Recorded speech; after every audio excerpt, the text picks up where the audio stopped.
सुदामा के चरणों का प्रक्षालन किया। थोड़ा सा विचार करें कि भगवान ने अपने आंसुओं से सुदामा के चरणों को क्यों धोया। अभी कथा के बीच में मैं बोल चुका हूं, सुदामा पहले के केवट हैं, त्रेता के केवट हैं। केवट ने एक साधारण जल से भगवान के चरणों को धोया। भगवान आज जगत को बता रहे हैं, जो साधारण पानी से मेरे पांवों को धोता है, मैं उसके रो रो करके उसके चरणों को अपने प्रेम के आंसुओं से मैं उसके चरणों का प्रक्षालन करता हूं। आगे की कथा 2 मिनट के बाद मैं उद्योगपति भैया श्री कैलाश विजयवर्गीय जी को मंच की तरफ आमंत्रित करूंगा। व्यासपीठ की तरफ भैया लोग अभी बीच में आए थे, मैंने कहा थोड़ा सा प्रसंग अधूरा सा है, मुझे एक 5 मिनट का समय दे दिया जाए। व्यासपीठ से उनका बहुत आदर, बहुत मान, बहुत सम्मान है। अभी सुदामा चरित्र बिल्कुल मध्य में है, अभी बहुत आनंद आएगा, कोई जाएगा नहीं। आज कथा में बहुत आनंद आएगा। अभी परीक्षित जी महाराज का मोक्ष का सुंदर सा चरित्र सुनकर और आज प्रसाद लेकर के ही आप यहाँ से प्रस्थान करेंगे, जो अभी तक कथा में बिल्कुल भी ना आ पाए। और आज की उन्होंने यदि कथा सुनी है तो पूरे जीवन की उपस्थिति भगवान के दरबार में उनकी होगी। बोली बांके बिहारी लाल की जय हो, श्री कृष्ण कन्हैया लाल की जय हो, जय जय श्री राधे, जय जय श्री राधे, जय जय श्री राधे। स्वर दीजिए।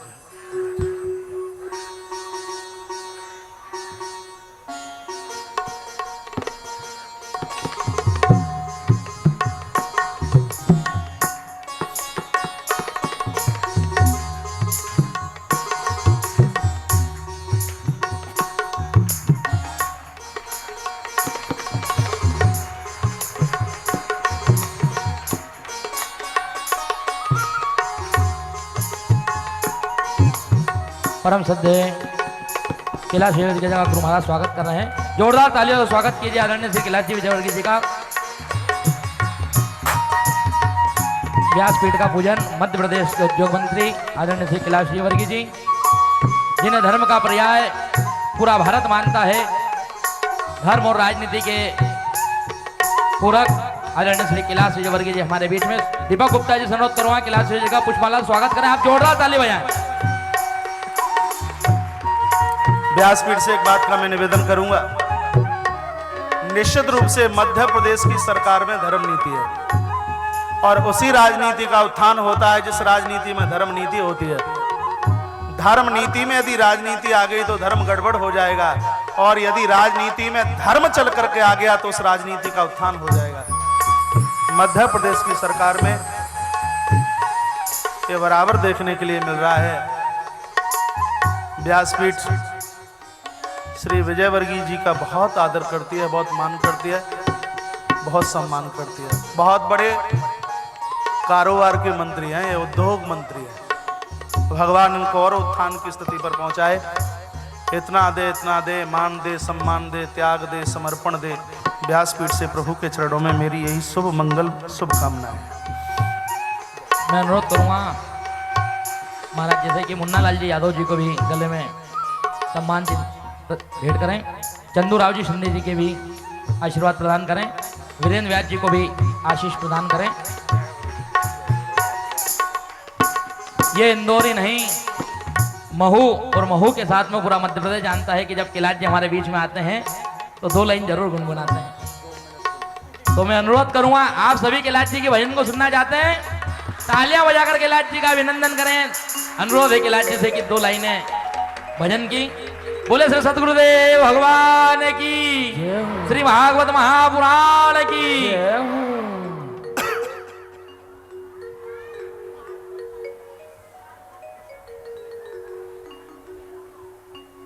बोलिए सतगुरुदेव भगवान की, श्री कृष्ण कन्हैया लाल की।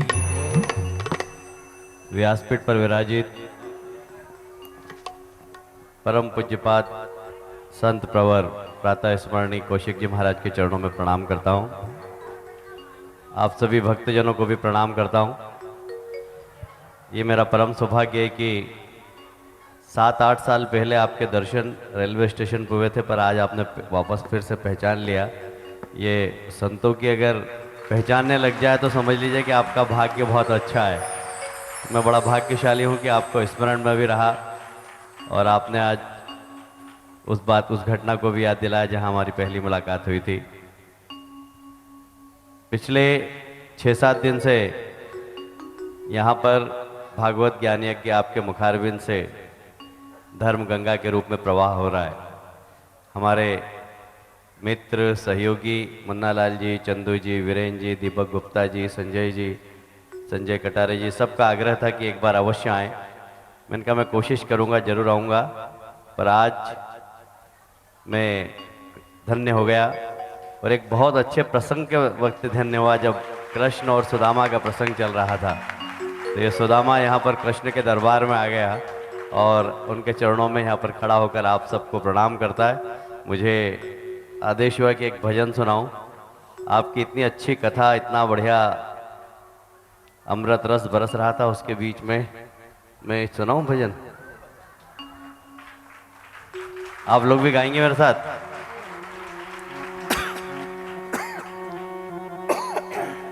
छोटो सो मेरो मदनी गोपाल,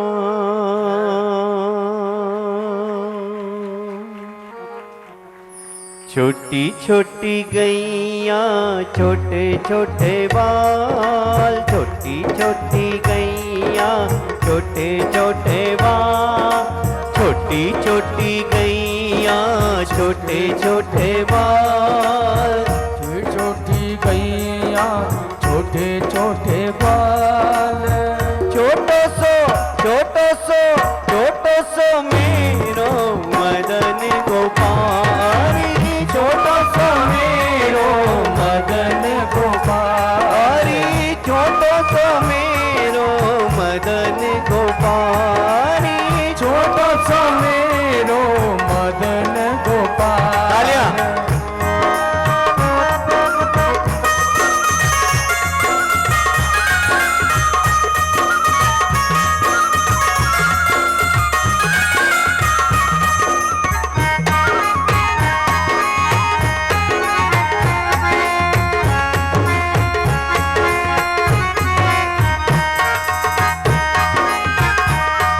तालियां जरा, पीछे भी ताली।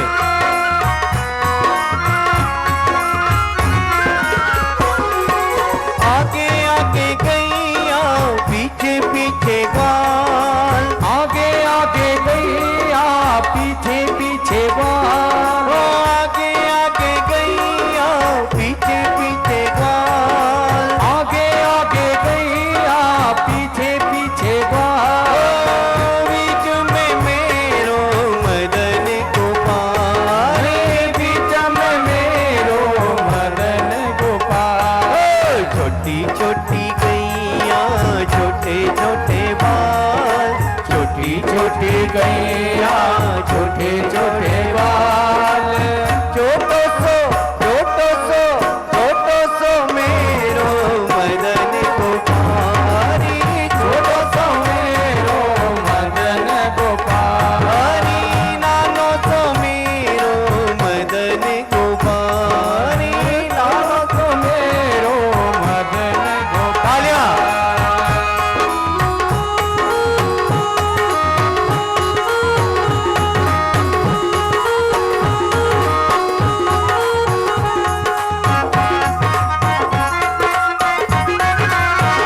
क्या बात।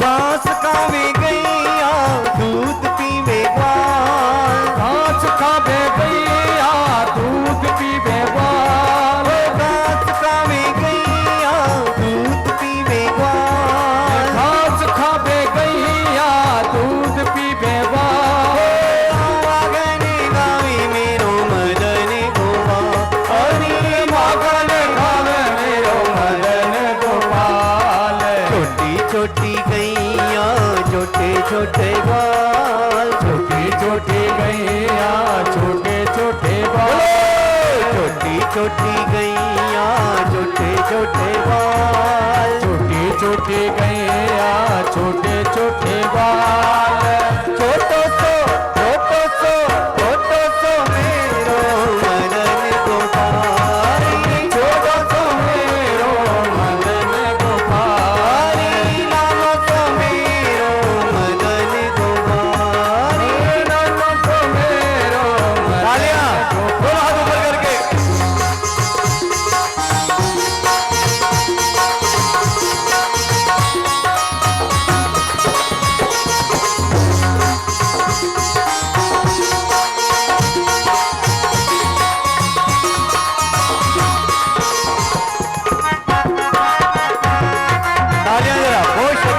बजाएं।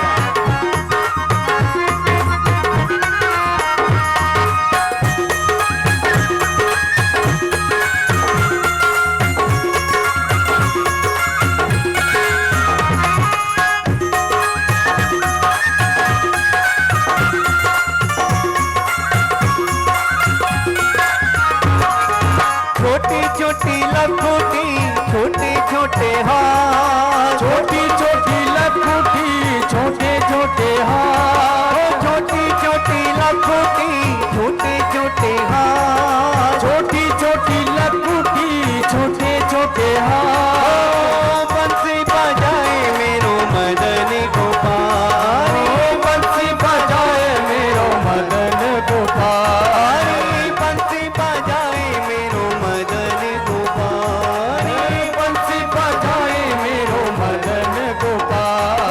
छोटी छोटी गैया छोटे छोटे बाल, छोटी छोटी गैया बोलिए सब लोग बाल, छोटी छोटी गैया छोटे छोटे बाल, छोटी छोटी गैया छोटे छोटे बाल। छोटो सो मेरो मदन गोपाल, छोटो सो मेरो मदन गोपाल, नानो सो मेरो मदन गोपाल, नानो सो मेरो मदन गोपाल।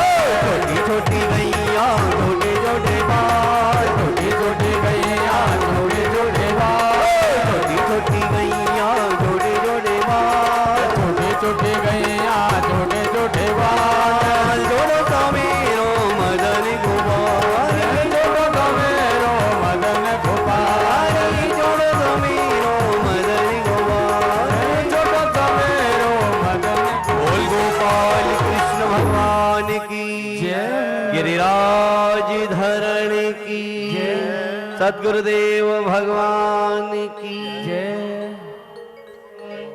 धन्यवाद किलत जी। आरती के समय आपको यही पुनः बधारना है। अतिथि देवो भव की परंपरा का निर्वाह करते हुए मैं अनुरोध करूंगा दीपक गुप्ता जी से कि वे किलाट जी का पुष्पमाला स्वागत करें। इस कथा के परिचित आदरणीय श्री दीपक गुप्ता जी और भाभी सुमन गुप्ता जी से भी मैं अनुरोध करूंगा कि किलाट जी का पुष्पमाला से स्वागत करें। जोरदार तालियों से स्वागत करें आप सब भी किलाट जी का। आरती के समय निवेदन करते हैं कि आप पुनः पधारे। साथ में पधारे श्री मुन्ना लाल जी यादव, चंदू राव जी शिंदे, वीरेंद्र व्यास जी, संजय कटारिया जी का इस व्यासपीठ की ओर से, Deepak Gupta real estate private limited की ओर से पुनः बहुत बहुत आभार। पुनः आप सभी को सुदामा चरित्र की ओर लेकर चलते हुए बोलिए श्री मात्रा का तबला टाए टाए बोल रहा था स्वर में। सभी अपनी अपनी जगह एकाग्रचित्त होकर के बैठिए। बिल्कुल कोई खड़े नहीं होंगे भगवान की झांकी के सामने। माताएं चावलों की पोटली लेके सुदामा के चरणों का अभिषेक किया। यही भगवान की करुणा है और यही भगवान की महानता है। देवियां जल लेकर के आई हैं, जरूरत नहीं पड़ी। देवियों को कहा कि मित्र के भोजन की व्यवस्था की जाए। 56 रसोई बनाई गई, सुदामा के सामने परोसी गई। सुदामा ने मन में विचार किया, जिनके बच्चों को महीने भर से भोजन न मिला हो और ये 56 रसोई आरोगूंगा। कृष्ण समझ गए और भगवान ने एक ग्रास तोड़ा और सुदामा के मुंह में लगाया और सुदामा के होठों से जो जूठन टपक रही थी, कृष्ण भगवान ने जिह्वा निकालकर सुदामा के अधरों से प्रसाद समझ करके उसे जूठन को चाटा है। आकाश से धुंधवी फूलों की वृष्टि, जय जयकार की आवाज हो रही थी।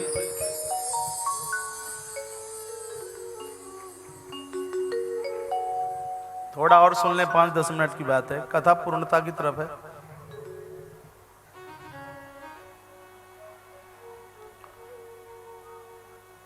सुदामा ने कहा, और भैया कन्हैया कैसे हो? कृष्ण बोले, बहुत आनंद। भैया तुम सुनाओ। सुदामा ने कहा सुनाऊं, कहा हमने ऐसा सुना है कृष्ण तुम्हारे पास कोई माया भी होती है, जरा एक बार अपनी माया का दर्शन तो करा दीजिए। ये कथा पहली बार सुनेंगे, सुन लो तो ठीक है। भगवान द्वारकाधीश ने कहा सुदामा भैया मेरी माया का दर्शन ना करो तो ही ठीक है, नहीं तो माया के चक्कर में फंस के फिर निकलना मुश्किल होता है। सुदामा ने कहा हम जो तुम्हारे भक्त हैं, हमारा क्या बिगाड़े, तुम्हारी माया एक बार दर्शन कराई दो। सुदामा को भगवान ने माया का दर्शन कराया और 2 मिनट में इस बात को पूरा करूंगा, सुन लें, आप पहली बार सुनेंगे, क्योंकि इस कथा में मैंने ज्यादा चरित्र वो उठाए हैं जो आपने पहली बार ही सुने हों। भगवान श्री कृष्ण और सुदामा दोनों के दोनों गोमती नदी में स्नान करने के लिए गए, और ज्यों ही दोनों ने डुबकी लगाई है तो कृष्ण तो छलांग लगा करके किनारे पर आ गए, और इधर भगवान ने माया की रील अपना घुमाना शुरू किया। सुदामा उस नदी के अंदर चले गए। सुदामा ने देखा एक बड़ा सुंदर सा नगर बसा हुआ है, सामने से एक हाथी आ रहा है और उसकी सूंड के ऊपर एक माला लगी है, और बहुत भारी प्रजा साथ में है, और इधर से सुदामा का जाना शुरू हुआ। सो उस हाथी ने सुदामा के गले में एक माला डाल दी।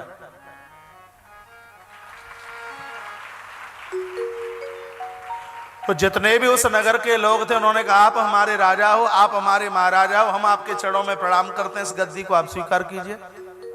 सुदामा ने कहा मैं तो एक राहगीर हूं, अपने मित्र को खोज रहा हूं, अपने मित्र कृष्ण से मैं बिछुड़ गया हूं, मैं तुम्हारा राजा कैसे हो सकता हूं। तो प्रजा ने कहा, लोगों ने कहा कि हमारे यहाँ का नियम है जब हमारे यहाँ के राजा की मृत्यु होती है तो हम इस हाथी की सूंड के ऊपर माला रखते हैं, और ये हाथी जिसके गले में माला डाल दे और वही हमारे यहाँ का राजा होता है। यहाँ का चुनाव यही है, इस हाथी ने तुम्हारे गले में माला डाली है, आज से तुम हमारे राजा हो। सुदामा मन ही मन खुश हो रहे कि ये खूब फ्री फंड में सत्ता मिल गई है, राज्य मिल गया, जिसके घर में फूटे बर्तन भी नहीं थे और उसको सोने का महल मिल गया। बड़े मन ही मन खुश हो रहे हैं। सुदामा का विवाह कर दिया गया, पत्नी आई और कई बच्चों का भी महाराज जन्म हो गया। एक क्षण के लिए भी सुदामा भगवान को याद नहीं कर रहे हैं कि कहां मेरा मित्र कौन सा कृष्ण है, अपने राजपाट में लगे हुए। लेकिन हुआ ऐसा कि समय आया और एक दिन सुदामा की पत्नी मृत्यु को प्राप्त हो गई। कौन सी? सुशीला नहीं तो ये माया के चक्कर में जो विवाह हुआ था वो पत्नी ऊपर चली गई। पत्नी की मृत्यु हुई तो नगर के लोग, सब प्रजा लोग इकट्ठे होकर आए और कहा राजा साहब शायद आपको इस नियम का पता नहीं होगा कि हमारे यहाँ जब राजा की रानी समाप्त होती है तो राजा को उसके साथ में सती होना पड़ता है, इसलिए मरने की तैयारी कर लो। सुदामा ने कहा मैं किसी का राजा बाजा नहीं हूं, जबरदस्ती से तुमने मुझे पकड़ा गद्दी पर बिठा दिया है और मैं मरने को बिल्कुल तैयार नहीं हूं। लोगों ने कहा अच्छा अच्छा अच्छा, गद्दी पर बैठे थे तो बड़े टुमक रहे थे, बड़े मस्त हो रहे थे, और मरने का नंबर आया तो बहाना बनाते हो, ज्यादा बातें मत बनाइए, इस रानी के साथ में तुम्हें सती होना पड़ेगा। सुदामा थर थर कांपने लगे और कहा कि भैया अब मरना तो है ही, एक बार इस कुंड में मुझे डुबकी तो लगा लेने दो। और जैसे ही नदी में महाराज डुबकी लगाई है और उछाल ऊपर भरी, सो तट पर भगवान श्री कृष्ण खड़े हुए थे। कहा सुदामा भैया क्या हाल है? सुदामा ने कहा कृष्ण कैसे भी भैया मुझे बचाए, लोग मुझे मारने वाले हैं। दौड़कर भगवान ने कंठ से लगा लिया और कहा सुदामा भैया मेरी माया देखी तुमने? कहा भैया कृष्ण ये ऐसी माया तो दुश्मन को भी मत दिखाना, बड़ी खतरनाक है, ऐसी माया कि मैंने एक क्षण भी तुम्हें याद नहीं किया। ये तो बड़ी कृपा हुई है कि द्वारा से तुम मुझे मिल गए हो, नहीं तो इस माया के चक्कर में तुम क्या, तुम्हारी छाप भी इस जीव को नहीं मिल सकती। प्रभु आपकी माया किसी को ना व्यापे, आप मुझे वरदान दे दीजिए। सुदामा के ऊपर तो भगवान ने बहुत बड़ी कृपा का वर्षण किया। कन्हैया ने कहा सुदामा भैया को, भैया ये बताइए ब्याह ब्याह कचू भयो है कहना है? ये ब्रज की वृंदावन की भाषा कुछ समझ में आ जाती है थोड़ी बहुत? तुम आओ ब्याह ब्याह भयो है कि ना, समझ पा रहे हैं? विवाह हुआ है कि नहीं? तो सुदामा ने कहा ब्याह है गए, ताई सो तो धक्का खाए खाए के आए गए हैं। अरे भैया सुदामा ब्याह कर लो तुमने और हमारा नौतो ना भेजो। सुदामा ने कहा घर वाले ने जबरई सो कर दो, हमने तो ना ही करी थी, सब कछु 3 दिन ही में है गयो, नौता हमने काहुए भेजो ही ना। अरे लाला कन्हैया बुरो मत मानियो, ने कहो बता दे लाला त्यो ब्याह भयो के ना। अब कन्हैया ने मन में विचार किया कि 2, 4, 5, 25 होता है तो नाम ले लेके बता दो, जहाँ पूरी बटालियन की भर्ती की गई हो कितने नाम लेके बताओ। कृष्ण बोले हमारे तो बहुत से है गए, बहुत से है, घड़ों से ब्याह, हमारे तो घड़े से ब्याह भाई। तो सुदामा को लगा 2 है गए होंगे, 3 है गए होंगे, बहुत बड़ा राजा है तो 4 है गए होंगे। 16,108 विवाह पे तो सुदामा को मन बुद्धि चित्त और अहंकारु नहीं पहुंच सके। सुदामा ने कहा लाला कन्हैया तेने 4 ब्याह कर ले, तेने कहा ब्याह में हमानो दयो का सोलानो देवे के काजिन चलो आयो। कृष्ण बोले सुदामा भैया हम तो आओ नौता तो तब देते है जब काऊ विवाह में हमारे में तारीख और मुहूर्त देखे जाते हैं। हमारे तो जितने भाई वो सब बिना तारीख और बिना मुहूर्त के भाई। और सही है, भगवान के जितने विवाह भय काऊ में पंचांग खोल के देखो ही नहीं गयो। रुक्मणी को भी ले आए, जामवंती को ले आए, सत्यभामा को ले आए, महाराज जितने ब्याह भय भगवान के और बिना पंचांग बिना पत्रा खुलवाए कहीं भाई। जाको मायनो ये है कि भगवान के जितने विवाह हुए हैं मेरे परमात्मा ने भक्ति का वर्ण किया है और भक्ति का वर्ण करने के लिए किसी भी प्रकार के मुहूर्त की आवश्यकता नहीं है। लोग आकर के प्रश्न करते हैं महाराज ये बताइए कौन से मुहूर्त में भजन करें। सुन लीजिए 2 मिनट और, आपने बड़ी मेहनत की, 8 दिन हो गए आपको सुनते सुनते। लोग पूछते हैं कि भजन कौन से मुहूर्त में करें। अरे मेरे भाई किसी गांव में आग लग गई हो तो हम किसी ज्योतिषी के पास जाएंगे क्या? गांव में आग लग गई है, पंचांग खोल के बताओ कौन से मुहूर्त में आग को बुझवाया जाए।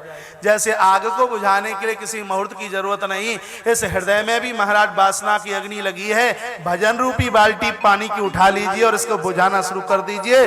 जब जाग गए हो तब से ही भगवान के भजन में लग जाइए, उधार आत्म कल्याण हो जाएगा। कृष्ण बोले सुदामा भैया घर से चले होंगे तो भाभी ने जरूर कछु तो भेजो ही होगो, जो बताए दो कि हमारे कार्य कहा लेके आए हैं। तब कहा सुदामा ने अरे लाला कन्हैया जल्दी में चलो आयो, हमने तो त्याई भाभी है बतायो ना, चिंता न करियो, अब के आएंगे तो मखाने की खीर बनवा के ले आएंगे। कन्हैया ने विचार किया कि पहले झूठ बोले गुरुजी के आश्रम पर तो गरीबी ने अभी तक नहीं छोड़ा और अब भी झूठ बोल करके और तुम चाहते क्या हो। हम कहते हैं कि संत दरबार में और भगवान के दरबार में कभी छिपाना नहीं, और इस दरबार में भी यदि छिपाओगे तो फिर बताओगे कहाँ। इंदौर की व्यासपीठ से निवेदन करता हूं, महापुरुषों के दरबार में अंतरदेशी बनकर के मत जीना, पोस्ट कार्ड बनकर जिंदगी का निर्वहन करना है। अंतरदेशी पोस्ट कार्ड का अंतर जानते हैं? जो गुपचुप बातें होती हैं वो अंतरदेशी में लिखी जाती हैं और सार्वजनिक बातें होती हैं वो पोस्ट कार्ड में लिखी जाती हैं, चाहे डाकिया पढ़े और चाहे पोस्टमैन की घरवाली पढ़े, कोई चिंता की बात नहीं है। कहने का मतलब यह है कि महापुरुषों के दरबार में जिंदगी की खुली डायरी होनी चाहिए। भले हैं बुरे हैं जैसे भी हैं कैसे भी हैं हम आपके हैं, और इस दरबार में छिपाओगे भी तो छिपा नहीं पाओगे, क्योंकि संत को पता है कि माथे पर लिखा क्या है और हृदय में छिपा क्या है, साधु को पता है। आज सुदामा ने भगवान के दरबार में छिपाया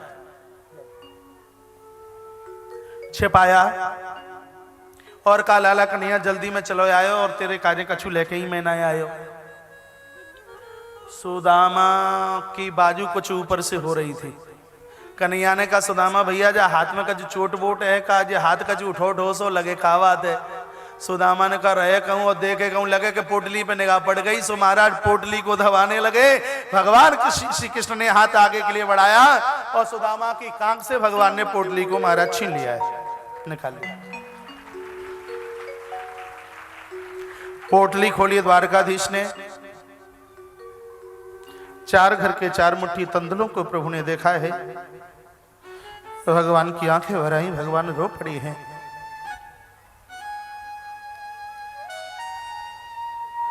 प्रथम मुट्ठी चावल भगवान ने अपने हाथ में लिए हैं और कुबेर का आह्वान किया है और 1 मुट्ठी चावल मुंह में डालकर भगवान ने सुदामा को 1 लोक का राजा बना दिया है।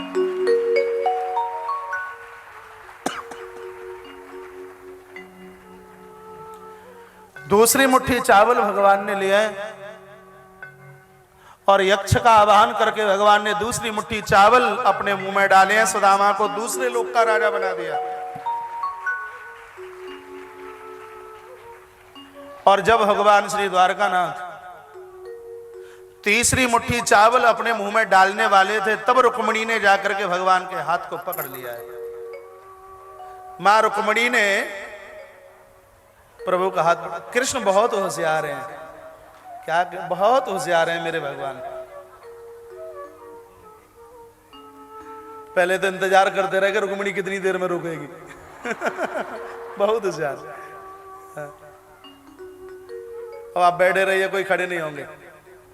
माता रुक्मणी ने भगवान के हाथ को पकड़ा और कहा ये तो देखो कि ये वो ब्राह्मण है जो मेरे पिता समुद्र को पी गया। ये वही ब्राह्मण है जिसने भृगु बनकर आपकी छाती में लात मारी, चिन्ह अभी तक समाप्त नहीं हुआ। और ऐसे ब्राह्मण को राजा और स्वयं याचक बनने वाले हो।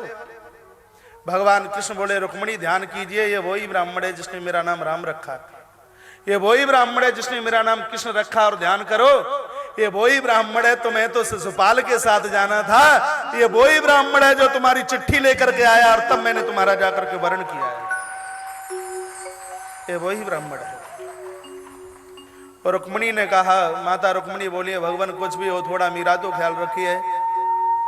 तीसरी मुट्ठी चावल भगवान मुंह में न डालते हुए मेरे भगवान ने तीसरी मुट्ठी चावल को वहीं उसी स्थान पर छोड़ दिया।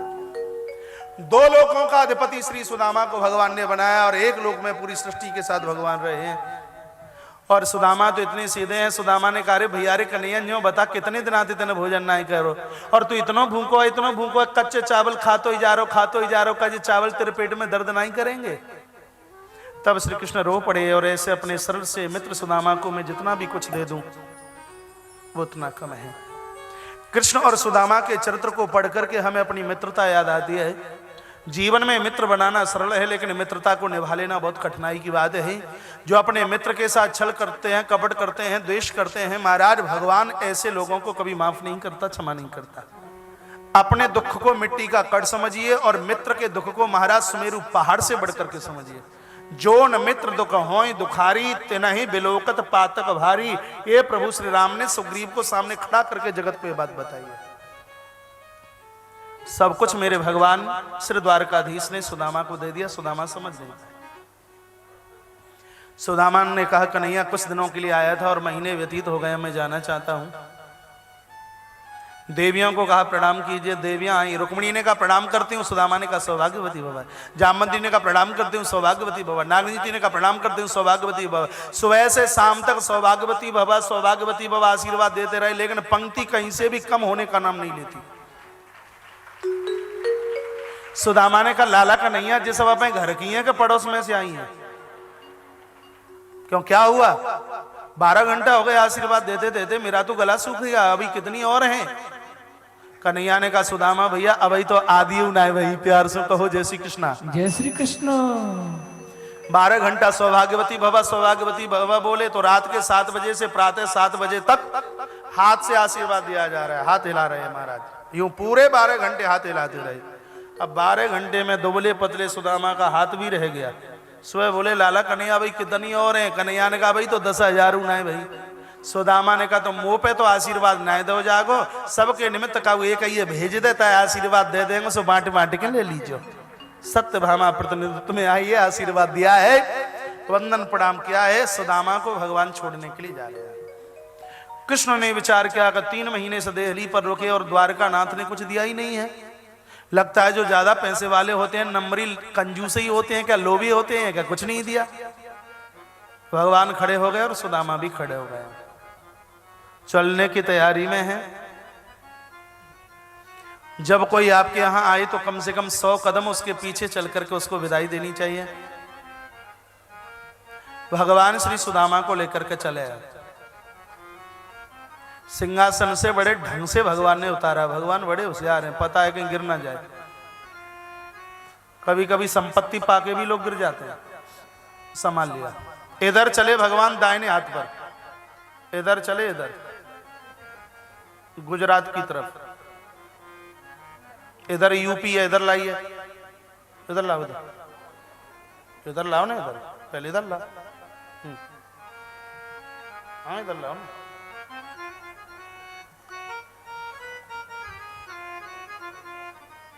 सुदामा को लगा कुछ दिया नहीं। सोचा है कि कृष्ण की दोनों मुट्ठी बंद हैं, बड़ी बड़ी नोट होंगी, दरवाजे के बाहर जाकर के देखा भगवान कृष्ण की दोनों मुट्ठी बंद थी, इनकी भी दोनों मुट्ठी बंद है। तो जैसे ही देखो माता बैठे रहो ना, बैठे रहो, बैठ जाओ ना। 7वें दरवाजे के बाहर पहुंचे। भगवान कहते हैं सुदामा भैया त्याय गांव को रास्ता न्यो गा हुआ है। सो महाराज एक हाथ खोल दिया, हाथ में कुछ भी नहीं था।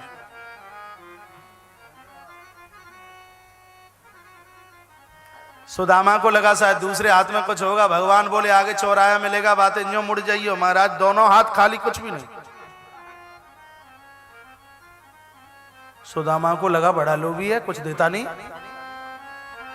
सोचा कि शायद बेचारे कृष्ण को ध्यान नहीं रहा होगा, आगे चले और लौट के पीछे आ गए, थोड़ा मुड़ के पीछे आ गया। और भगवान श्री कृष्ण की तस्वीर देखने लगे सुदामा। कहा लाला कन्हैया, श्री सुदामा जी को तो देख करके रोना आ रहा है।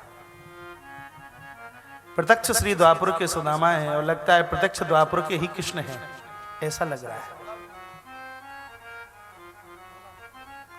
सुदामा ने कहा लाला कन्हैया, का तो को अपनी भाभी के कार्य कछु समाचार ना भेजनो। वो मोते पूछेगी कि लला ने समाचार का भेजो, तो का जवाब देंगे? कृष्ण बोलते हैं 6:10 हो रही हैं, तुम जाते क्यों नहीं? सुदामा और थोड़े आगे बढ़े, फिर मुड़ करके आ गए। कहा लाला कन्हैया और 10 मिनट सही, कुछ सूचना हो तो बताए दे। कृष्ण बोले सूचना ये है कि जिन्हें कपड़ा पहन के जा रहे हो कम से कम जिन्हें तो उतार के रख जाओ।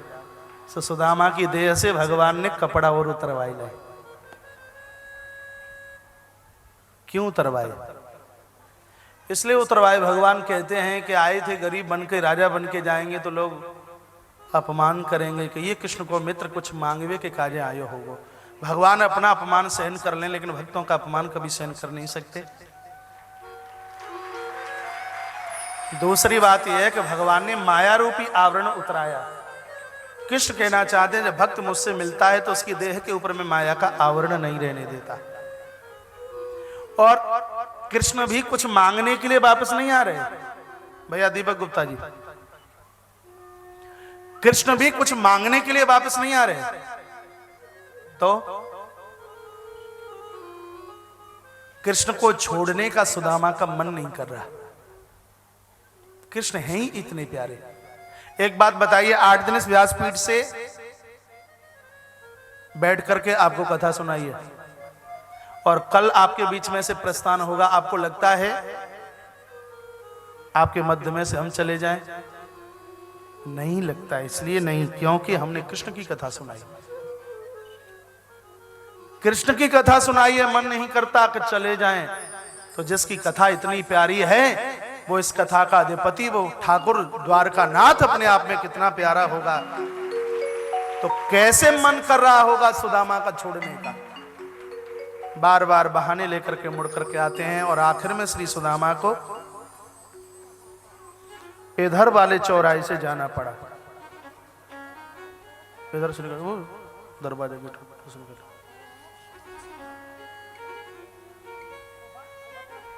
निकलने दो रास्ता। भगवान ऐसे सुदामा को विदा कर रहे हैं जैसे बेटी पहली बार ससुराल जाती है और माँ विदा करती है और बेटी मुड़ मुड़ करके माँ की तरफ देखती है। सुदामा ऐसे मुड़ मुड़ करके देख रहे हैं। कृष्ण बहुत रोए हैं, रुक्मिणी ने समझाया है। रुक्मिणी कृष्ण की बाजू पकड़ करके अपने भवन की तरफ लेकर के आइए। तुम लोग इधर से जाइए, प्रभु जी इधर से जाना, तुम्हारा महल इधर है, कहीं भक्त की याद में अपना भवन मत भूल जाना। रुक्मिणी प्रभु को लेकर आई है, आराम से निकाल दीजिए। द्वारपाल भी बड़े जोरदार हैं, जैसे कृष्ण वैसे द्वारपाल। अब यहां बैठ के क्या करोगे? आरती के समय आ जाना, ले जाओ अंदर, ले जाओ अंदर।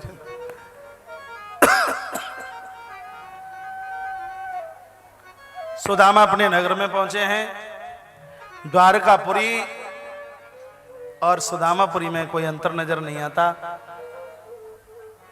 सुशीला ने सुदामा की आरती उतारी है। सुदामा ने कहा कौन हो तुम? सुशीला ने कहा पहचानो, तुम्हारी पत्नी। सुदामा बोले हैं गरीबी आई मुझे छोड़कर कहीं चली गई, इतने साड़ी लहंगे फरिया महंगे कीमती कहां से आए का सब द्वारकाधीश ने दिया है। तो बात है मत बना, मैंने द्वारकानाथ देखा जिसने चलते समय कपड़े भी उतरवा लिए। तब वो बोली है सुशीला प्रभु मेरी आंख में कोई परपुरुष आके ना बैठा हो, मेरी गवाही के लिए तुम्हें प्रकट होना पड़ेगा। सुदामा सुशीला के बीच में भगवान द्वारकानाथ प्रकट हो गए। सुदामा ने कहा भगवान मैं द्वारका छोड़ के आया और तुम यहाँ कैसे? कहा मेरे दर्शन के बाद में घर में झगड़ा नहीं रहता, तुम्हारी पंचायत तोड़ने के लिए आया हूँ, जो भी कुछ मिला है वो सब मैंने दिया है। सुदामा ने कहा तुमने दिया है तो तुम्हारे चरणों में समर्पित, मैंने स्वप्न में भी नहीं मांगा। और उसी समय अपनी लंगोटी लेकर के सुदामा श्री वन के लिए चले गए हैं। पूरा चरित्र कहता है जो कृष्ण से जुड़ा है, उस जो भगवान से जुड़ा है उससे बड़ा पैसे वाला नहीं है, जो ईश्वर से दूर है इस जगत में उससे बड़ा दरिद्र और उससे बड़ा कोई दूसरा कंगाल नहीं है। पूरे सुदामा चरित्र का सार है। तत्पश्चात सुभद्रा हरण की कथा, अर्जुन के विवाह का वर्णन, श्री वसुदेव जी महाराज के यज्ञ का वर्णन किया गया। 10वां स्कंद पूरा। बोलिए ओम हरे नमः। ओम हरे नमः। सिर्फ 2 मिनट की कथा आप बैठे रहेंगे। 11वें स्कंद में प्रवेश करते हैं। बोलिए ओम नमो भगवते वासुदेवाय। ओम नमो भगवते वासुदेवाय। 11वें स्कंद में 31 अध्याय है। सबसे पहले अध्यायों में भगवान श्री कृष्ण ने यदुवंश के उद्धार की भूमिका किस प्रकार से बनाई है उस कथा का वर्णन किया। भगवान ने अपने सभी पुत्र प्रपौत्रों को पास बिठाया और कहा बेटा कभी भूलकर संत महापुरुषों का भक्तों का अपमान मत कर देना। भक्तों का अपमान जिसने किया है उसको ईश्वर भी नहीं बचा सकता। बच्चे खिलखिल करके हंस करके चल पड़े। आजकल भगवान को, आजकल पिताजी को बाबाजियों की बड़ाई के अलावा और कुछ सूझता नहीं है। स्थान छोड़ करके चले हैं। सो रास्ते में महात्माओं से मुलाकात हो गई। जामवंती का पुत्र है साम, गर्भणी स्त्री का रूप बना दिया गया। दुर्वासा को पूछा, लज्जा बस पूछ नहीं पा रही, बताइए बेटा होगा कि बेटी? संत ने कहा ना बेटा ना बेटी, तो इसके उधर से एक धान कूटने वाला यंत्र पैदा होगा, जनशती वो मंदा मूसलम कुलनाशनम, जिसके द्वारा पूरे यदुकुल का संहार हो जाएगा। ये हमारा अभिशाप है तुम्हारे लिए। बच्चे घबराए और सीधे कृष्ण के पास आए, पूरी बात बताई। भगवान रो पड़े और कहा कि देखो मैंने तुम्हें बोला था कि संतों का अपमान मत करना, तुम नहीं मानी, मैं तुम्हें बचा नहीं सकता। वसुदेव जी महाराज ने भी मना कर दिया। तब कृष्ण जी महाराज ने वस्त्रों को ऊपर किया है। एक धान कूटने वाला यंत्र नीचे गिरा, उसकी घिसाई कराई गई है। चूर्ण समुद्र में बह गया, टुकड़ा बचा समुद्र में फेंक दिया। एक मछली ने इसको निगला, मछुआरा आया, मछली का पेट फाड़ा और यही टुकड़ा एक बाण के ऊपर रखा है। थोड़ी देर में यही बाण भगवान के चरणों में लगेगा। तत्पश्चात आज देवता लोग आकाश में आ गए और भगवान की स्तुति करने लगे। कहा प्रभु 125 साल पूरे हो गए हैं, हम इंतजार कर रहे हैं, कितनी देर में पधारोगे? भगवान ने कहा यदुकुल के उद्धार के तत्पश्चात शीघ्र ही मेरा आगमन होने वाला है। देवता चले गए हैं। उद्धव जी महाराज रोते रोते आए। कहा प्रभु आप जा रहे हो, आप चले जाओगे तो धर्म का दर्शन कहां होगा? भगवान ने कहा मेरा दर्शन श्रीमद् भागवत महाग्रंथ में होगा। जिन लोगों को मुझसे मिलना हो वो श्रीमद् भागवत की कथा में आकर के बैठ जाएं, उनको ऐसा लगेगा कि मैं राधा माधव सरकार की गोद में आकर के बैठ गया। उद्धव जी ने कहा भगवान कुछ तो प्रसाद देते। तब अवधूत दत्तात्रेय जी महाराज के 24 गुरुओं की कथा भगवान श्री कृष्ण ने अपने मुंह से सुनाई है। इतना ही मैं कह पाऊंगा। हर चौराहे पर शिक्षा देने के लिए गुरु लोग खड़े हैं। जहां आपको कुछ सीखने के लिए मिले वो आपके गुरु हैं, उनको वंदन कीजिए, उनको प्रणाम कीजिए। ये नहीं कि जिस कान में तुम्हें मंत्र मिला और आप कहें कि बस उसी दरबार में जाना है, तो आपकी शिष्यता में अभी कहीं अधूरापन है। महाराज संत तो सब गुरु होते हैं। जो भी कोई संत महापुरुष आए सबका मान कीजिए, सबका सम्मान कीजिए। आपको अपने मतलब की बात लगे और उसको सार से स्वीकार कर लीजिए। अवधूत दत्तात्रेय जी महाराज के 24 गुरुओं का सार तो यही है। तत्पश्चात भागवत धर्म का वर्णन किया। व्यासपीठ से निवेदन करना चाहूंगा कि आपने 26 तारीख से लेकर के आज तक जो सुना है पूरी श्रीमद् भागवत का सार एक वाक्य में है। दुकान का शटर उठाएं तो ये श्लोक बोलना, रात्रि को ऑफिस बंद करके आए तो ये बोलना, रात्रि को बिस्तर पर सोएं तो ये बोलना और प्रातः जागें तो ये बोलना। दुनिया का ऐसा कोई ग्रंथ और पुराण और भक्ति नहीं जिसका सार श्रीमद् भागवत के इस श्लोक में ना छिपा हो। ये श्लोक आप रोज गुनगुनाते हैं, इससे बड़ी आपके लिए और कोई भक्ति नहीं हो सकती है। श्रीमद् भागवत 11वां स्कंद अध्याय नंबर 2 और श्लोक नंबर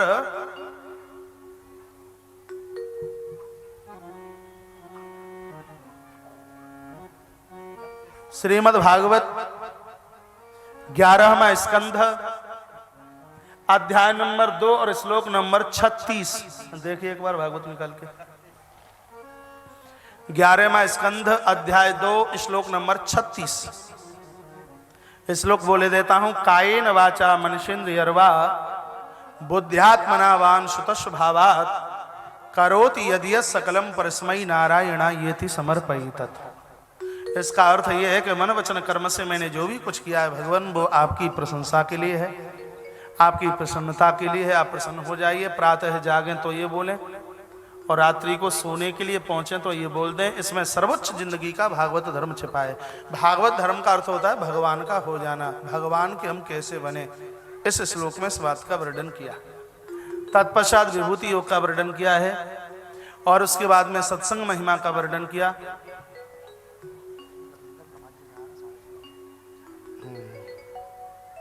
कोई बात नहीं।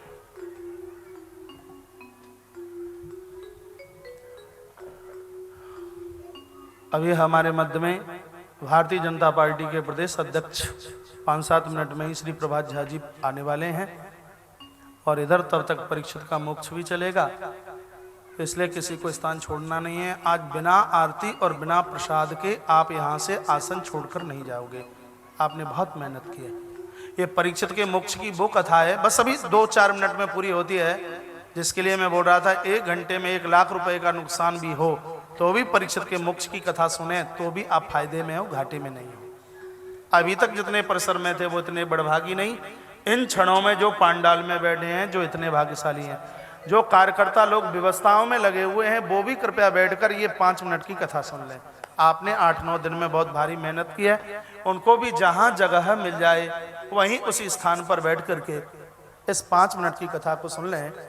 और ये सामने एक माता जी खड़ी हो गई हैं, वो भी 1-2.5 मिनट के लिए बैठ जाए।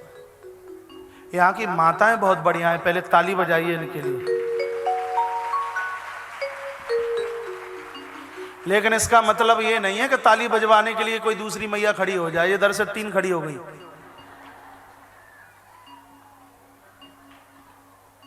तत्पश्चात श्रीमद् भागवत के 11वें स्कंद के 31वें अध्याय में भगवान श्री कृष्ण द्वारका के लोगों से बोले हैं कि आज से द्वारका 7वें दिन समुद्र में डूब जाएगी। आप जितने भी बचे हैं वो सब मेरे साथ प्रभास क्षेत्र चलिए। प्रभु ने सबको साथ में ले लिया। प्रभास क्षेत्र पहुंचे। यादवों ने मेरेक नाम की मदिरा का पान किया। एक दूसरे के ऊपर हथियार उठाने लगे हैं, वो समाप्त हो गए। तो धान कूटने वाले यंत्र के द्वारा पटेरा नाम की घास निकली है, एक दूसरे के ऊपर प्रहार किया। महाराज ये मृत्यु को प्राप्त होने लगे। बलराम जी ने देखा कलयुग का आगमन हो चुका है। सशरीर सहित श्री बलराम जी महाराज अपने धाम के लिए चले गए। भगवान श्री कृष्ण ने देखा कि दाऊ भैया भी चले गए, अब हम भी अपनी लीला समेट लें। एक बड़े वृक्ष के नीचे भगवान श्री कृष्ण बाएं पैर के ऊपर बाएं चरण के ऊपर दायां चरण रख करके बैठे थे। सामने से एक जरा नाम का वहीलिया आया और उसको लगा के कोई मृग बैठा है। इसने तक करके बाण चरणों में मारा। प्रभु के मुंह से ओम ओम शब्द का चरण हुआ। अरे इसको लगा कि मृग नहीं है, दौड़ कर आया, भगवान के चरणों में गिर पड़ा और कहा प्रभु मैंने भूल से आपको बाण मारा। भगवान ने कहा भूल से नहीं मारा, मैं त्रेता का राम हूं और तुम त्रेता के बाली हो। मैंने कभी तुमको छिप करके बाण मारा इसलिए तुमने मुझे मारा। मैं तुम्हें शरीर सहित अपना धाम देता हूं। और भगवान ने उस जरा नाम के वहीलिये को अपना धाम दे दिया और अपने दारुक नाम के सारथी को कृष्ण बोले। भगवान का पायलट, भगवान का सारथी दारुक है। दारुको द्वार कामित कहा भैया दारुक। अर्जुन को जाकर के बोल देना जितने भी गोप गोपियां बचे हैं सबको साथ में लेकर के वो श्री हस्तनापुर चला जाए। और अब मैं अपनी लीला का समापन करता हूं। इतने में तो घनघोर वर्षा हुई, बादलों की गर्जने की आवाज और बिजली कौंधी है और उसी गर्जना के साथ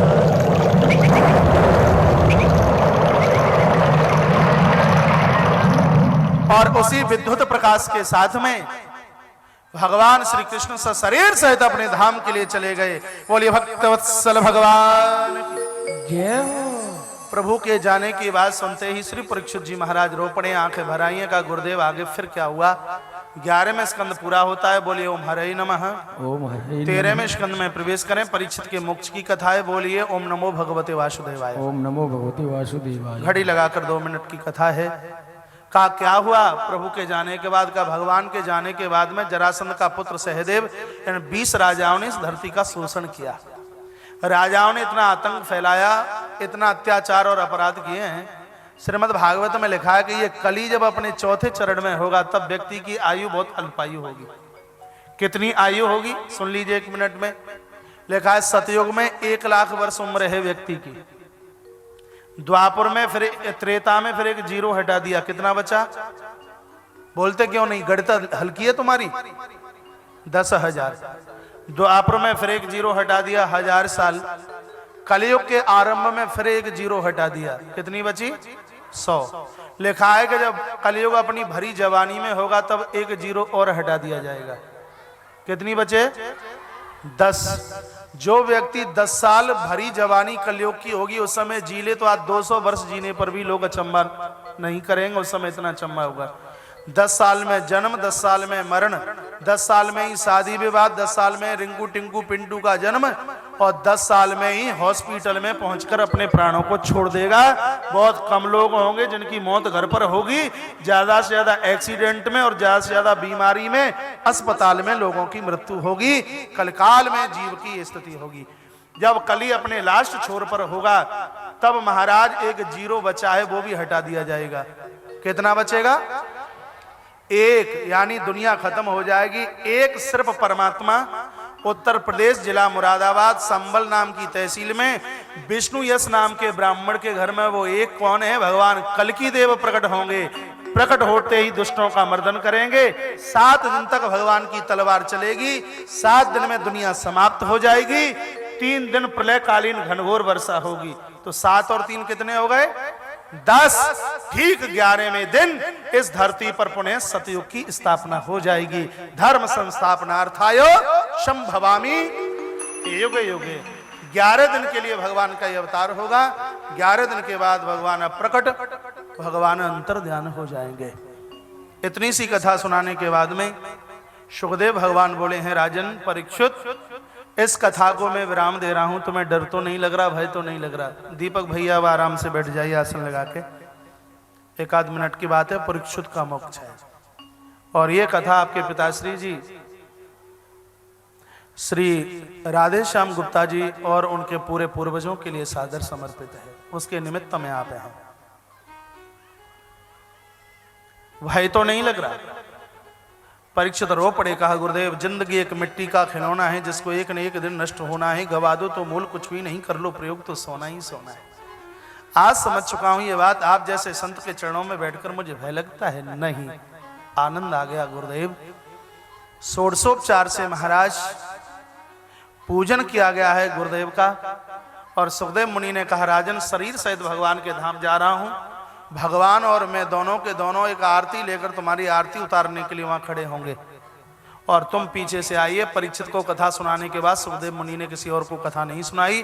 शरीर सहित भगवान सुखदेव ने वहां से प्रस्थान किया है। तब राजा परीक्षित ने अपने 5 भौतिक शरीर को छोड़ा। आत्मा का मिलना परमात्मा के चरणों से हुआ है। सब मरा हुआ शरीर पड़ा रह गया है। एक संत के श्राप को पूरा करने के लिए तक्षक नाम का सर्प आया और आकर के शरीर में दंशन किया है। देह में से धुआं निकल गया। इनके पुत्र जन्मेजय ने एक सर्प सत्र किया। आपके बगल में उज्जैन के बगल में नागदा नाम की जगह है, यहाँ सर्प यज्ञ किया गया, सर्प सत्र किया गया। बताते हैं सांपों की हड्डी आज भी वहां निकलती है। महाराज जन्मेजय ने यज्ञ किया है। आस्तिक, शतानिक और अंगरा महात्मा बृहस्पति गुरुजी ने उसके बाद में फिर छुड़वाया। कुछ शर्तों के ऊपर तक्षक सांप को छोड़ा गया। आगे की कथा श्री मार्कंडी जी महाराज की प्रलय की कथा श्री सूत जी महाराज ने श्री शौनक ऋषियों को सुनाई है। और ये कथा सुनाने के तत्पश्चात श्रीमद् भागवत की पूरी संक्षिप्त सूची और पुराणों की संख्या और कितने पुराणे ये कथा सुनाई। 17 पुराणे, 18वां महापुराण है। 17वें पुराण में सबसे पहला पुराण है ब्रह्म पुराण, जिसमें 35,000 श्लोक हैं। पद्म पुराण में 55,000 श्लोक। श्रीमद् भागवत महापुराण में 18,000 श्लोक और श्री शिव महापुराण में 24,000 श्लोक हैं। सबसे ज्यादा श्लोकों की संख्या स्कंद पुराण में 81,100 श्लोक हैं। सबसे लास्ट वाला पुराण है जिसका नाम है ब्रह्मांड पुराण। भगवान वेदव्यास ने सबसे पहले ब्रह्म पुराण और लास्ट में ब्रह्मांड पुराण की रचना की है, क्योंकि ब्रह्म और ब्रह्मांड के बीच में ही सब कुछ समाया हुआ है। सभी पुराणों की श्लोक संख्या चतुर्लक्षम 4 लाख। 1 लाख श्लोक महाभारत में है। कुल मिलाकर के 5 लाख श्लोक बनते हैं। 5 लाख श्लोकों में से जीव यदि एक श्लोक के ऊपर भी, एक श्लोक के ऊपर लटक जाए तो वो भव सागर में डूबेगा नहीं महाराज, वो भव सागर में उभर जाएगा। पूरे श्रीमद् भागवत का सार एक वाक्य में आप सुन लीजिए। 4 चीजें हैं पूरे भागवत में। पूरे भागवत में महाराज 4 चीजें हैं। क्या है? श्रीमद् भागवत में जीव है, श्रीमद् भागवत में ब्रह्म है, श्रीमद् भागवत में मौत है और श्रीमद् भागवत में गुरु है। जीव है वो है परीक्षित, ब्रह्म है वो है कृष्ण, मृत्यु है वो है तक्षक और गुरु है वो है भगवान सुखदेव। हर व्यक्ति को काल 7 दिन में डसने वाला है। जैसे परीक्षित ने सुखदेव मुनि के चरणों का सहारा लिया, हम और आप भी संत महापुरुषों के चरणों का सहारा ले लें तो मृत्यु हमारा कुछ बिगाड़ नहीं सकती। इस मृत्यु के ऊपर भी हम विजय प्राप्त कर सकते हैं। पूरे श्रीमद् भागवत का महाराज सार है। कथा को विराम की तरफ लेके जा रहा हूं। मैं ये कहूं कथा पूरी हो गई तो और 8 दिन चले तो भी पूरी नहीं हो सकती। पूर्णमदः पूर्णमिदं पूर्णात् पूर्णमुदच्यते पूर्णस्य पूर्णमादाय पूर्णमेवावशिष्यते। भगवान तो हर क्षण और हर पल अपने आप में पूर्ण ही है। ठाकुर जी के चरित्र कभी पूरे हो ही नहीं सकते। अरे अपूर्ण दुनिया की कथाएं पूरी होवें, पूरी पृथ्वी का कागज, वृक्षों की कलम और समुद्रों की स्याही बना दी जाए, ठाकुर जी की कथाएं फिर भी पूरी हो नहीं सकती। 7 दिन इस व्यासपीठ से, 8 दिन इस व्यासपीठ से बैठ करके हम तो ये समझ लीजिए कि श्रीमद् भागवत की एक संक्षेप में सार गर्भित कथा आपको सुनाई है। यदि इसमें अंदर प्रवेश कर जाते तो महीनों महीनों भी इस चरित्र पूरा नहीं होता। बहुत अच्छा लग रहा है, मुझे बहुत बढ़िया लग रहा है। और ये कह करके भी मुझे खुशी होगी कि कथा बहुतों को अच्छी लगी होगी। जरूर कथा बहुतों को अच्छी लगी होगी। कुछ तालियां नहीं बजी हैं तो इसका मतलब है बहुतों के गले कथा नहीं उतरी होगी। दुनिया के लोग जब ईश्वर में कमी निकाल सकते हैं तो हम तो फिर हैं क्या? हम तो अपूर्ण हैं, अधूरे हैं। लोगों ने ईश्वर के बीच में कमी निकाली है तो यहां तो निश्चित रूप से कोई न कोई कमी जरूर रह गई होगी। व्यासपीठ से इतना मैं जरूर कहूंगा, इस कथा में किंचित मात्र भी आपको कुछ अच्छा लगा है वो पूरी भगवान सुखदेव जी की वाणी का प्रभाव था। सम्मान सुखदेव भगवान का करें। और कथा में किसी भी प्रकार की यदि कोई कमी रही है वो पूरी की पूरी कमी हमारी है। हमें आशीर्वाद दीजिए, आपकी नगरी इंदौर में द्वारा आए तो अपनी कमियों का सुधार करके आए। अब के बार ढंग से कथा आपको सुना पाए, ये आशीर्वाद आप हमें दीजिए। आपने 8 दिन के बीच में बहुत तालियां बजाई हैं, बहुत तालियां बजाई हैं। आपने बहुत मान किया है, आपने बहुत सम्मान किया है। आपका यदि कुछ मन करे तो मेरे सारे पर भी आप कुछ तालियां बजा लें। अभी नहीं, जब मैं इशारा करूंगा तब। सबसे पहले तो आपके चरणों में ये मेरा आगाज होगा, ये मेरी प्रार्थना होगी कि भाव के साथ इस कथा को आपने सुना है, इस कथा के द्वारा उद्धार जरूर होगा। आप कहोगे, आप बराबर कथा कहते रहते हैं कि आपका उद्धार हो जाएगा। मेरा उद्धार होवे या ना होवे, लेकिन इस कथा से आपका उद्धार जरूर हो जाएगा। आप में से कोई व्यक्ति रेलवे स्टेशन पहुंचे और टिकट कीपर को कहे कि मुझे बॉम्बे जाना है, टिकट दे दीजिए बना के। भारत सरकार का वो आदमी टिकट बना के आपके हाथ में दे दे और आप कहें उसे, क्या आपने बॉम्बे देखी है? सो मैं इस टिकट से पहुंच जाऊंगा। भारत सरकार के आदमी के पास एक ही जवाब है, भैया मैंने बॉम्बे देखा हो या ना देखा हो, लेकिन इस टिकट के द्वारा तुम बंबई जरूर पहुंच जाओगे। मुझे इंडियन गवर्नमेंट के ऊपर विश्वास है। उसी प्रकार से भगवत बंधु और माताओं, इस भागवत रूपी टिकट से मेरा उद्धार होवे या ना होवे, लेकिन राधा माधव सरकार के चरणों में मेरा अनूठा विश्वास है कि इस भागवत रूपी टिकट के द्वारा आप भगवान के चरणों तक जरूर पहुंच जाओगे, जरूर पहुंच जाओगे, जरूर पहुंच जाओगे। इसमें बिल्कुल किसी भी प्रकार का संशय नहीं। बहुत आपने मान किया है, आपने बहुत सम्मान किया है। जितना आपने सम्मान दिया उसके बदले हम आपको कुछ भी नहीं दे पाए। एक बार ताली इस उद्यान परिसर के लिए आप जरूर बजाएं। चिन्मयी चैतन्य धाम परिसर के लिए ताली बजाइए। इस धरती का कितना बड़ा भाग्य है, जिस धरती पर एक नवाहन 9 दिन का एक महान अनुष्ठान संपन्न होने के लिए जा रहा है। दूसरी ताली बजाइए आप आयोजक परिवार के लिए, जितनी बजा सके उतनी। भैया श्री दीपक गुप्ता जी ने मेरी पहली बार कथा श्री गया जी का लाइव टेलीकास्ट संस्कार चैनल के माध्यम से सुना। बोल रहे थे, मुझे बता रहे थे, सुनकर मुझे भी अच्छा लग रहा था। मैं नहा करके बाथरूम से निकला और मेरी माताजी आपकी कथा सुन रही थी। एक आध 2 4 5 मिनट की कथा मैंने भी सुनी और मैंने कहा, माँ यदि आप कहें तो महाराज को हम बुक कर दें कथा। मैया ने कहा, शुभ काम में देरी ही कैसी। टेलीफोन श्री गया जी के लिए गया और बिना सोचे और बिना विचारे, नहीं विचार किया तो आयोजक परिवार हमें बहुत बढ़िया मिला, और विचार करते तो हो सकता है इतना बढ़िया परिवार छूट जाता। मैं बहुत गदगद हूँ, पूरे परिवार से मैं बहुत खुश हूँ। आपकी संपत्ति, आपकी नेक कमाई भगवान के काम में आई है।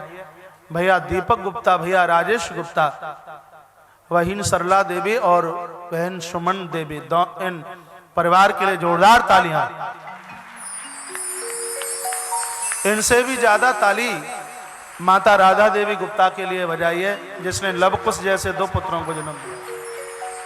ये कोख धन्य धन्य हो गई और ये कोख कृत कृत हो गई। माता राधा देवी किधर बैठी है, एक बार माँ खड़ी हो गए, सब लोग देखे तो सही। देखे, माँ की तपस्या है।